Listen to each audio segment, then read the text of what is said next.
Hello dear aspirant, उम्मीद है आप सभी बहुत अच्छे होंगे। आज फिर हम लोग एक धमाकेदार वीडियो लेके हाजिर हैं आप सभी के लिए। बहुत इंपॉर्टेंट सेशन है, विश्वास कीजिए। और इसको एग्जाम में जरूर अप्लाई करके आना, ठीक है। लेकिन उससे पहले एक बहुत इंपॉर्टेंट बात, क्या फ्री मेंटोरशिप प्रोग्राम, विश्वास कीजिए ये प्रोग्राम ना आप मैं मेरे कहने से एक बार आइए ज्वाइन कीजिए। 30 जून को शाम 7 बजे एक वेबिनार है जिसमें हम लोग बहुत डिटेल में चीजें बात करेंगे।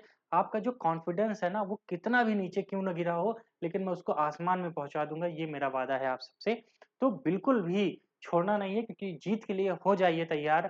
क्योंकि आपको वो सब कुछ मिलेगा जो एक मेंटोरशिप में आप बीसों हजार रुपए खर्चा करके नहीं पा सकते हैं।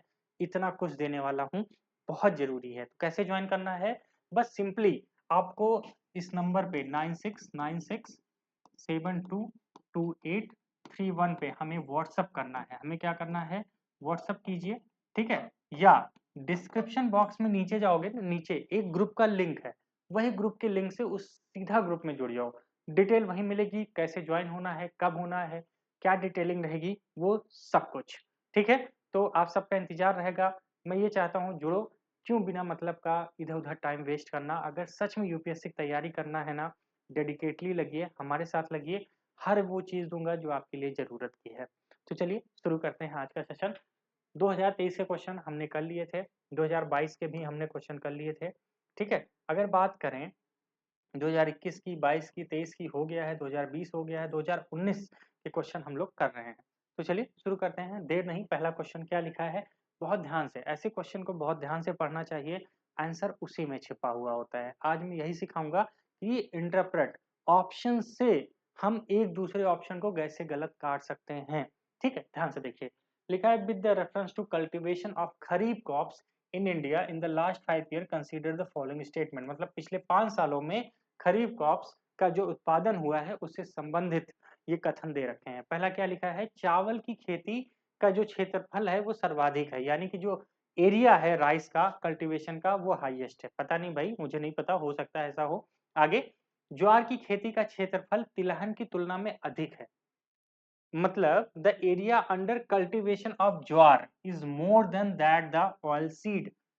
अब आप जरा सोचो, ज्वार कितने लोग खाते हैं पूरे भारत में, बहुत मिनिमम क्वांटिटी में है। लेकिन जो तेल है, जैसे सरसों हो गया या तिल हो गया, सूरजमुखी हो गया, इन सब ऑयल सीड्स, मतलब बहुत सारे सीड्स आ गए ना, और ज्वार तो अकेला है बेचारा। अब आप खुद सोचिए कि इसमें और इसमें क्या ज्वार ज्यादा हो सकता है। बस यूपीएससी आपकी बेसिक अंडरस्टैंडिंग समझना चाहता है। आपने ज्योग्राफी पढ़ा है, आपने एग्रीकल्चर के बारे में पढ़ा है, तो क्या इतना स्टेटमेंट दिमाग में ला सकते हो कि ज्वार ज्यादा होगा या ऑयल सीड। तो सबको पता है ऑयल सीड का कल्टीवेशन ज्यादा होगा, ज्वार का कम होगा, क्योंकि ज्वार जो है वो पुराने जमाने में ज्वार की खेती ज्यादा होती थी। अब तो कहाँ ज्वार, गेहूं बहुत ज्यादा होता है भाई। तो सीधी सी बात है, ये स्टेटमेंट तो बिल्कुल गलत है। अगर ये गलत है तो जहां दो है उसको काट दीजिए, सीधा उत्तर पे आ जाओगे, सीधा उत्तर पे आ जाओगे, ठीक है। अब आगे क्या लिखा है, कपास की खेती का क्षेत्रफल गन्ने से अधिक है। अब हो सकता है, पता नहीं भाई, है ना। Area of cotton cultivation is more than that sugar cane. अब यहाँ से नॉलेज भी मिलती जा रही है। अगला 2024 में क्वेश्चन आए तो यहीं से ध्यान रखना कि हाँ, कपास का ज्यादा होता है शुगर केन से, और सबसे ज्यादा किसका है, चावल का है। आगे क्या लिखा है, under the sugar cane cultivation is steadily decrease. यानी कि गन्ने की खेती का जो खेती मतलब जो एरिया है वो लगातार कम हुआ है, लगातार। और जब मैंने कहा है कि बात कहीं भी लगातार लिखी रहे, वो स्टेटमेंट तो वैसे भी रॉन्ग होता है। तो ये स्टेटमेंट भी क्या हो गया, हमारा गलत हो गया। तो सीधी सी बात है, बचा क्या, 1 और 3 इज करेक्ट। तो इस हिसाब से पहले का हमारा आंसर क्या है, ए है, ठीक है। चलिए बहुत बढ़िया। क्वेश्चन नंबर 2 मेरे साथ साथ लगाते जाइए, क्या मुझसे पहले लगा सकते हो। आओ देखते हैं। लिखा है भारत के संविधान के संदर्भ में निम्नलिखित कथनों पे विचार कीजिए।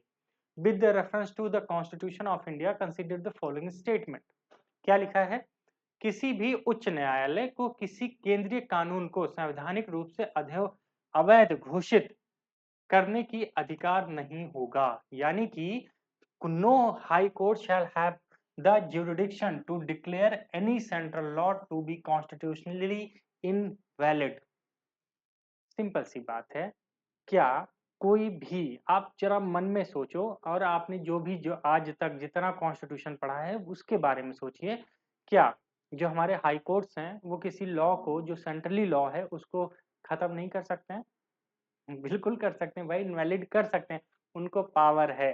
अब ये सवाल देख लीजिए आप, है ना? अच्छा ये बताओ, जिस बच्चे का सोचने की क्षमता उतनी अच्छी नहीं है, वो सिर्फ अपने नॉलेज को टेस्ट कर रहा है, हो सकता है उसने हाई कोर्ट उतना अच्छे से ना पढ़ा हो, मामला क्या हो जाएगा? गलत हो जाएगा कि नहीं गलत हो जाएगा? बिल्कुल गलत हो जाएगा। तो ये स्टेटमेंट क्या है? बिल्कुल गलत है। क्या पता, वो उत्तर ही नहीं लगा पाएगा सही से। ठीक है, आगे लेकिन आप सोचते हो, आपको पता है बिल्कुल हाई कोर्ट्स तो कर सकते हैं भाई, बहुत बड़ी संस्था होती है हाई कोर्ट्स, है कि नहीं? अगला क्या लिखा है? भारत के संविधान में संशोधन पर, मतलब कि संविधान का अगर संशोधन होगा तो भारत के सर्वोच्च न्यायालय द्वारा प्रश्न नहीं उठाया जा सकता। अब खुद सोचो, 370 का अमेंडमेंट आया भी, और भी आया, जितने भी एक्ट है वहां पे सीधा लोग कहाँ जाते हैं? सुप्रीम कोर्ट की, भैया करो, ये गड़बड़ हो गया, तो प्रश्न नहीं उठता? बिल्कुल उठाया जा सकता है। आप खुद सोचिए, ऐसे क्वेश्चन मैं क्या बताऊं, सोचना ही नहीं है आप सबको, तो क्या होगा? ये भी स्टेटमेंट गलत है, तो क्या हो जाएगा? ना तो एक, ना तो दो। मुझे पता है इसके पहले अगर आपने ये क्वेश्चन लगाया होगा तो हो सकता है कहीं ना कहीं दिक्कत हुई हो, लेकिन जिस तरह मैं सोचता हूँ, जिस तरह आपको सोचने के लिए कहता हूँ, अगर आप ऐसे थोड़ी बहुत लॉजिकल थिंकिंग करेंगे तो उत्तर तक जरूर पहुंच जाएंगे, है कि नहीं? है कि नहीं? सिंपल सी बात है। अगला, तो क्वेश्चन का 2 का क्या हो जाएगा? डी। तीसरा क्वेश्चन, ध्यान से देखिए। With the reference to Asian infrastructure investment bank consider the following statement. ऐसे क्वेश्चन ना, ध्यान रखना, आपको 2024 में भी मिल सकते हैं। क्या लिखा है? एशियन इंफ्रास्ट्रक्चर इन्वेस्टमेंट बैंक के संदर्भ में निम्नलिखित कथनों पर विचार कीजिए। सवाल क्या है? पहला, एआईआईबी यानी कि जो ये बैंक है उसमें 80 से अधिक सदस्य देश हैं, ठीक है? तो AIB has more than 80 members of nation, ठीक है भाई, हो सकता है। आगे, क्योंकि मुझे नहीं पता, India is the largest share holder in AIIB. अच्छा, ओके, भारत सबसे बड़ा शेयर धारक है, हो सकता है, क्योंकि मैं कैसे कह दूं, है कि नहीं? आगे, आईएआईआईबी में एशिया के बाहर का कोई सदस्य नहीं है। अब ये स्टेटमेंट पढ़िए ध्यान से। AIIB does not have any member from the outside Asia. तो सर इस हो सकता है ना ये भी तो। अच्छा ये बताओ, पहला स्टेटमेंट क्या लिखा है? 80 मेंबर, और दूसरा स्टेटमेंट क्या लिखा है? एशिया। एशिया में टोटल कितने देश हैं? सर 80 से तो कम है, क्योंकि पूरे विश्व में कितने हैं? लगभग 200 देश हैं। एशिया में 80 देश से कम देश हैं, ध्यान रखना। इतना ज्योग्राफी तो पता होगा ना। अब क्वेश्चन कौन सा है? सीधी सी बात है, मामला है इकोनॉमिक्स का, इंफ्रास्ट्रक्चर की बात कर रहा है, लेकिन ज्योग्राफी अप्लाई करो।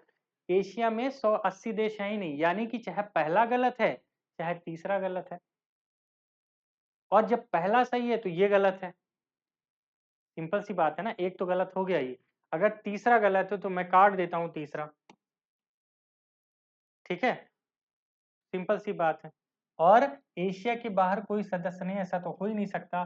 क्यों? क्योंकि 80 देश अगर वो कह रहा है तो सिंपल सी बात है, जो देशों की संख्या है वो कितनी होनी चाहिए? आप खुद सोचिए, क्योंकि एशिया में 80 देश से कम देश हैं, तो सीधी सी बात है भाई, ये गलत हो जाएगा। और भारत सर्वाधिक शेयर होल्डर, और अगर एशिया का एशियन इंफ्रास्ट्रक्चर बैंक है तो एशिया में और भी बहुत बड़ी बड़ी कंट्रीज हैं, इंडिया से बड़ी चाइना है, तो हो सकता है उसका शेयर ज्यादा हो। या कोई, जैसे जापान है तो जापान का भी शेयर ज्यादा हो सकता है, क्योंकि वो भी एशिया में आता है। तो ये बात समझिएगा। ऐसे क्वेश्चन में यूपीएससी कहता है कि जितना ऑल नॉलेज है उसको अप्लाई करना सीखिए, तब उत्तर तक पहुंचोगे, नहीं तो गलत कर दोगे। ठीक है, आज मैंने बोला था ना स्टेटमेंट से कैसे चीजें पहचानते हैं ये बताऊंगा, तो इसलिए हमारा आंसर क्या हो जाएगा? Only one. ठीक है, ध्यान रखना, तीसरा का ए। अच्छा 2024 में क्वेश्चन आएगा तो ध्यान रखना है, इसी तरह से ही उसको इंटरलेट करना। अब हो सकता है जो नए टाइप के वो ऑप्शन बना रहा है वैसे भी बनाएगा, तो एक दूसरे से पहचान लोगे ना कि यार ये अगर ये गलत है तो ये गलत है, यानी कि एक स्टेटमेंट तो कट ही गया, तब भी तो आंसर आ जाएगा, ये सोचिएगा जरा। ठीक है, चलिए नेक्स्ट। भारत में दूरसंचार, बीमा, बिजली आदि क्षेत्रों में स्वतंत्र नियामक समीक्षा में निम्नलिखित कौन करता है? यानी कि अगर जो इंडिपेंडेंट रेगुलेटर की बात है, किसको लेके? टेलीकॉम सेक्टर को, इंश्योरेंस को, इलेक्ट्रिसिटी को लेके, इनमें से कौन कौन उसका क्या करता है, समीक्षा करता है। ध्यान रखना, समीक्षा की बात हो रही है, यानी कि रिव्यू, है ना, रिव्यू की बात हो रही है भाई। तो आइए देखते हैं क्या क्या लिखा है। Ad hoc committee setup by the parliament, यानी कि एक तदर्थ समिति संसद के द्वारा कोई गठित कर देती है वो, या parliamentary department related standing committee, यानी कि संसदीय विभाग संबंधित कोई स्थायी समितियां हैं। वित्त आयोग, वित्तीय क्षेत्र का सुधार आयोग या नीति आयोग, यानी कि finance commission, finance sector legislature reform commission, NITI Aayog. Question देख के ना कुछ लोगों के हाथ पांव फूल गए होंगे, सर ये क्वेश्चन तो कैसे होगा, हमें तो कुछ पता ही नहीं इसके बारे में, और ये कहाँ से आ जाएगा, इसकी समीक्षा पढ़े ही नहीं कभी। ऐसे क्वेश्चन यूपीएससी ना क्यों बनाता है, तुम्हें पता है क्यों? पता है, क्योंकि वो बस ये जानना चाहता है कि जो और कुछ पढ़े हो ना, उसकी नॉलेज कुछ रखते हो कि नहीं, कुछ दिमाग इधर उधर दौड़ा पाते हो कि नहीं, बस रट्टू तोता हो। अब देखो यहाँ पे इन 5 में से एक तो पकड़ सकते हो ना, इसमें से क्या नहीं करता। जैसे वित्त आयोग, बहुत पढ़े होगे ना वित्त आयोग के बारे में, तो वित्त आयोग क्या करता है, सिर्फ उसका काम क्या है कि सेंट्रल से पैसा लेके स्टेट में कैसे बांटना है, इसके अलावा उसका एक भी कोई काम नहीं है। तो ये सब काम कहाँ वो समीक्षा करेगा, वो कहाँ समीक्षा करने जाएगा, टेलीकॉम सेक्टर क्या कर रहा है, इंश्योरेंस सेक्टर क्या कर रहा है, उससे मतलब ही नहीं है, उसकी समीक्षा से उसको मतलब नहीं है। तो अगर भैया हम तीसरा ही काट दें, आइए उत्तर तक देखते हैं, 3 जहां-जहां है काट दीजिए, तो बचे क्या? सिर्फ 2 स्टेटमेंट। नीति आयोग, नीति आयोग क्या है? थिंक टैंक है। कहते हो ना, ये थिंक टैंक है। थिंक मतलब सोचना, नई-नई चीजें लाके सामने रखना कि हमें ऐसा करना चाहिए, हमें ऐसा करना चाहिए। वो कहाँ समीक्षा करने जाएगा? या वित्तीय क्षेत्र का विधायी सुधार आयोग, ये भी नहीं करता। ध्यान रखना, बिल्कुल नीति आयोग तो बिल्कुल कोई सी चीज का रिव्यू नहीं करता है, वो बस चीजों को थिंक आउट करता है। आपने अगर इसका नीति आयोग के बारे में थोड़ा भी बहुत पढ़ा तो उसको अप्लाई करना सीखो ना। क्यों हम बिना मतलब की स्टेटमेंट यूपीएससी बना के दे देता है, हम उसमें कंफ्यूज हो जाते हैं। ठीक है, ध्यान रखिएगा। तो इस हिसाब से अगर ये काट दें तो ये भी कट जाएगा, तो बचेगा क्या? 1 एंड 2। तो हमारा सिर्फ अगर कहीं रिव्यू करना है तो सरकार क्या करती है, अलग से समितियां बनाती है, वो समितियां क्या करती हैं, रिसर्च करती हैं। चलो आज ये भी पता चल गया। अब नॉलेज लेते जाइए, नॉलेज धीरे धीरे धीरे धीरे एक्युमुलेट होता है, और वही एक्युमुलेशन जब बढ़ जाएगा, आप अपने आप में प्रो स्टूडेंट कहलाएंगे। इसीलिए कहा जाता है ना, सवाल ज्यादा लगाने चाहिए, उससे नॉलेज ज्यादा बढ़ती है। पढ़ते जाओ लेकिन क्वेश्चन सॉल्विंग बहुत जरूरी है। अगला क्वेश्चन नंबर 4, तो 4 का ए हो गया। क्वेश्चन नंबर 5 क्या लिखा है?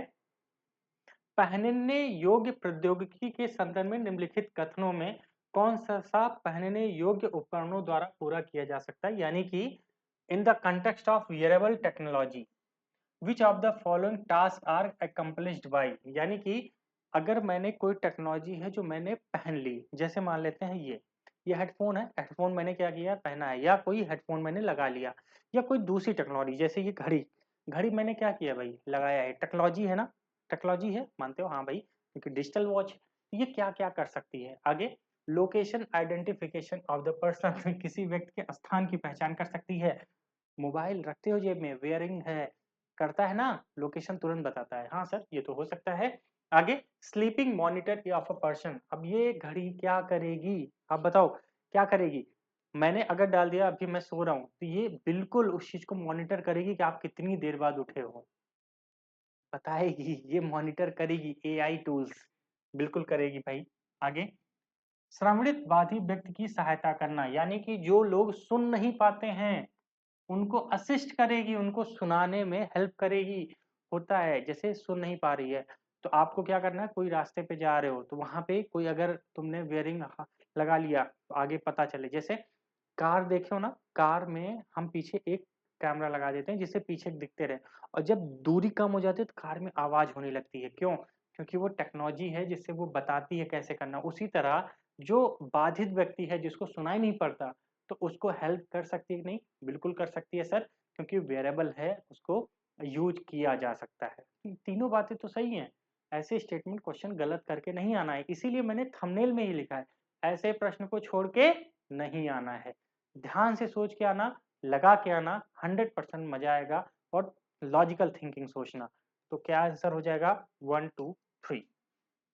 ठीक है भाई, ध्यान रखिएगा। चलिए, तो 5 का आंसर क्या हो गया हमारे, डी हो गया। ठीक, तो बस आज के लिए इतना ही। 5 ही क्वेश्चन मैं आपको बताता हूँ जिससे आपकी आदत पड़ती रहे। तो ये मेंटरशिप प्रोग्राम आप सभी के लिए है, इसको जरूर ज्वाइन कीजिए, एक नए मोमेंट को जिए हमारे साथ, देखिए क्या बदलाव हो सकता है अपनी जिंदगी में। छोटे छोटे मोमेंट्स में चेंजेस करने होते हैं, बस बहुत कुछ अचीव किया जा सकता है।